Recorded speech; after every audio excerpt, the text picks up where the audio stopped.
Ciao, per creare delle chiacchiere di carnevale croccanti, inizia setacciando in una ciotola capiente 250 g di farina 00.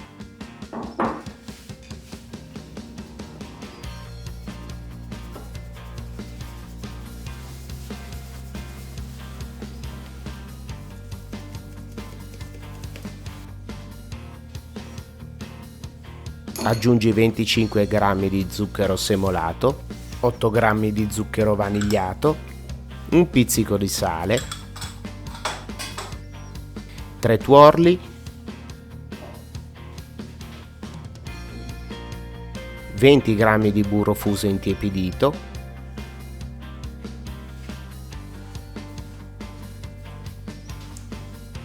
15 ml di rum e 90 ml di vino bianco frizzante. Mescola gli ingredienti con una spatola fino a quando possibile.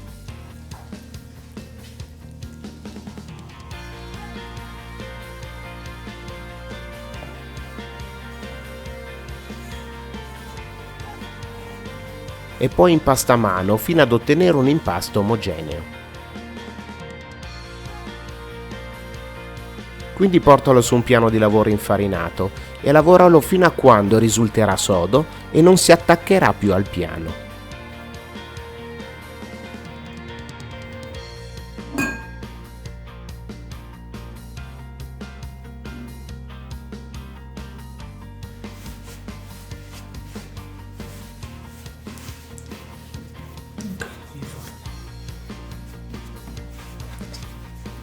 Rivesti con pellicola trasparente e lascia riposare per 30 minuti a temperatura ambiente.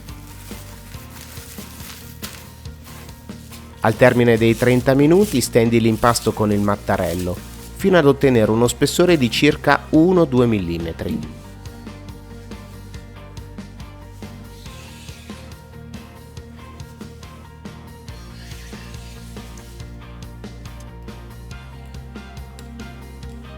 Se vuoi cuocere le chiacchiere al forno, ricavane circa 30 pezzi.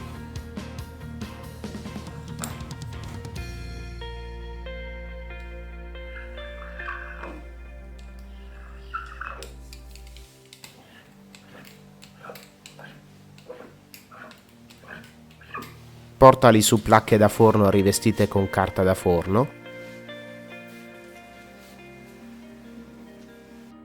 e cuoci in forno statico preriscaldato a 190 gradi centigradi per 15 minuti. Se invece come noi preferisci la frittura, puoi ricavare delle chiacchiere più piccole e quindi circa 60 pezzi che aumenteranno di volume cuocendo in olio di semi di girasole ben caldo. Fai una prova con un pezzetto di pasta e quando friggerà vivacemente, salendo velocemente in superficie, puoi procedere con la cottura.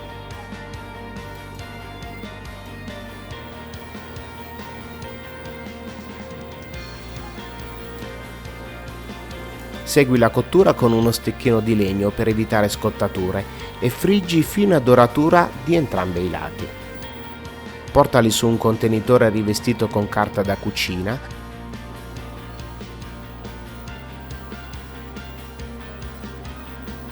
e quindi spolvera con abbondante zucchero a velo. Dai un'occhiata ai video consigliati, iscriviti al canale e ci vediamo al prossimo video.